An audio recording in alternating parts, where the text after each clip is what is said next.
En el siguiente video se llevará a cabo el análisis y el estudio de un caso práctico relacionado con reacciones múltiples. En una primera instancia se llevará a cabo el estudio de la hidrodesalquilación de mesetileno en un PFR. La producción de mesetileno a partir del proceso dicho anteriormente implica las siguientes reacciones. Sin embargo, una es deseada y la otra no. Es por esto que resulta conveniente maximizar la producción de mesetileno. Para poder analizar el problema correctamente, primero debemos identificar las variables que intervienen. En este caso, serán las concentraciones, los caudales molares, las constantes de velocidad, la presión y el tiempo espacial. Una vez identificadas, es necesario plantear detenidamente los datos provistos por el problema. Luego, planteamos el balance de moles correspondientes a cada especie en función de la velocidad neta de reacción. Sabemos que para obtener expresiones de velocidad neta para cada especie, primero debemos determinar las expresiones de velocidad relativa, teniendo en cuenta la estequiometría de las reacciones involucradas. Una vez determinadas las expresiones de velocidad relativa, se desarrollan las velocidades netas de cada especie. Con lo desarrollado es posible obtener un sistema de ecuaciones diferenciales para insertar en el Polymath. Además, es necesario evaluar los datos provistos por el problema antes de utilizar este programa, como el volumen, la velocidad de flujo volumétrica entrante, la temperatura, la presión, la fracción molar de hidrógeno y mesetileno, las concentraciones entrantes de ambos y el tiempo espacial. A partir de los datos y del sistema de ecuación que establecimos, se obtuvo la siguiente gráfica al solucionar las ecuaciones en el programa Polymath. Tuvimos en cuenta el valor de tau de 0,5 hora. Observando el reporte que nos otorgó el programa, vimos los valores de concentración final de cada especie. Analizando la concentración del sileno máxima, a pesar de que la escala de gráfico no era muy favorable, pudimos observar visualmente que el valor óptimo de tau para obtener la mayor concentración de mxileno ronda alrededor de los 0,2 horas, dando una concentración máxima de 0,08 mol por litro aproximadamente. A partir de los datos de la siguiente tabla obtenida por el programa de trabajo, la concentración máxima de mesetileno es de 0,081 mol/litro para un tiempo espacial de 0,2019 horas. Podemos identificar que para obtener una concentración máxima de mesetileno, el cual tiene mayor valor económico, debemos reducir el caudal de alimentación o el volumen de reacción de forma que el tiempo espacial sea 0,2019 horas.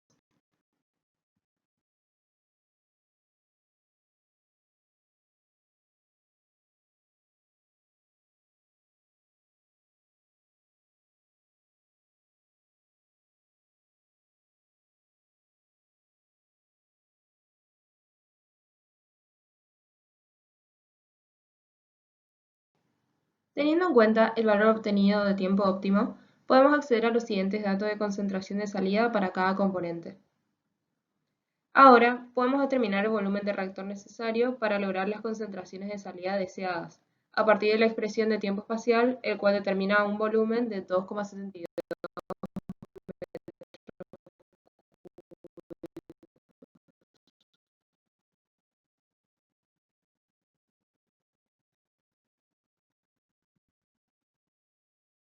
A continuación, se mostrará cómo distintos parámetros afectan la cinética del sistema.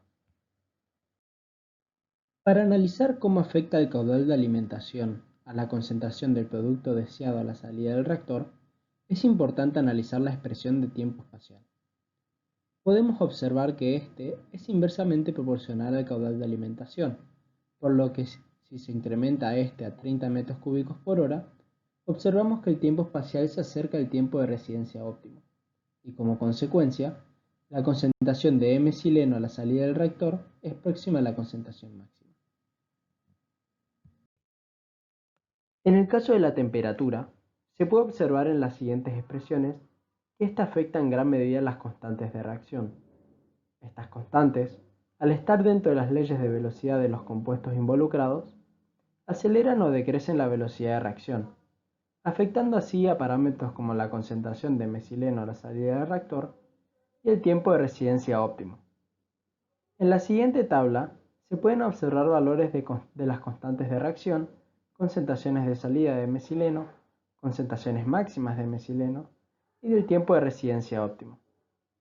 Estos valores también son representados gráficamente, de los cuales se puede observar que, a medida que la temperatura disminuye, el tiempo de residencia óptimo se asemeja más al tiempo de residencia calculado bajo las condiciones iniciales, logrando así que la concentración de mesileno a la salida del reactor sea próxima a la concentración máxima. Siguiendo esta línea de tendencia y estableciendo un polinomio que relaciona el tiempo de residencia óptimo con la temperatura, si igualamos el tiempo de residencia óptimo al tiempo de residencia calculado bajo las condiciones iniciales, podemos obtener un valor de la temperatura a la cual la concentración de mesileno a la salida del reactor sea máxima, en este caso 811,75 Kelvin.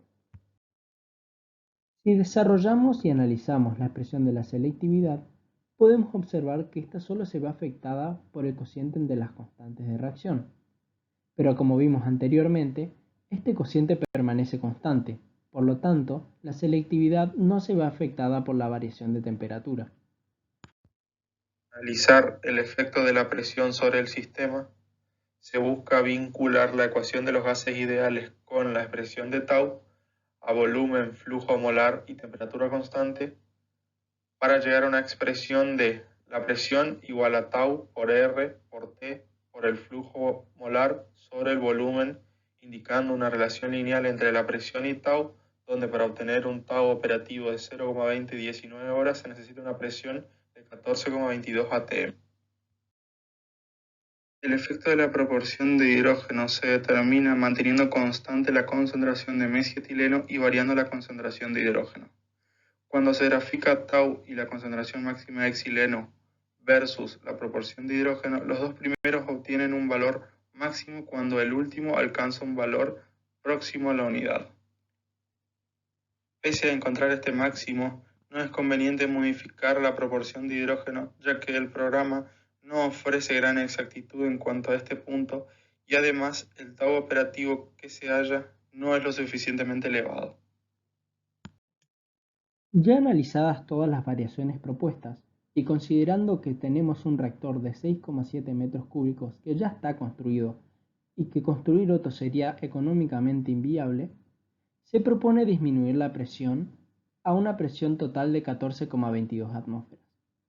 Esta decisión no solo permitiría que el tiempo de residencia se disminuya lo suficiente como para que la concentración del producto de interés sea máxima, sino que también representaría un ahorro económico.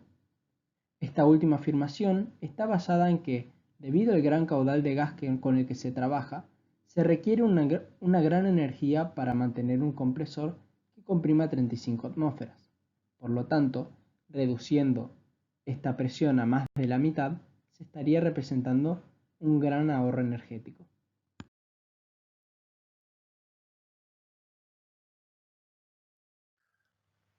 Ahora vamos a analizar un CSTR. Para el análisis del CSTR se necesita plantear las ecuaciones algebraicas. Debido a que estas ecuaciones algebraicas son no lineales, procedimos a usar la herramienta del Polymath. El mismo nos resolvió estos sistemas de ecuaciones, en donde cada ecuación está igualada a 0 y nos daba la concentración de los reactivos y los productos a la salida. Ahora se procede a hacer un breve contraste entre un PFR y un CSTR. Ambos se encuentran a las mismas condiciones iniciales, es decir, misma alimentación, misma presión, misma temperatura y poseen el mismo volumen. Claramente se puede ver que el PFR posee un mejor rendimiento ya que tiene mayor concentración de sileno a la salida y menor concentración de mesileno a la entrada. De forma contraria se puede decir del CSTR, por lo tanto un PFR es más conveniente.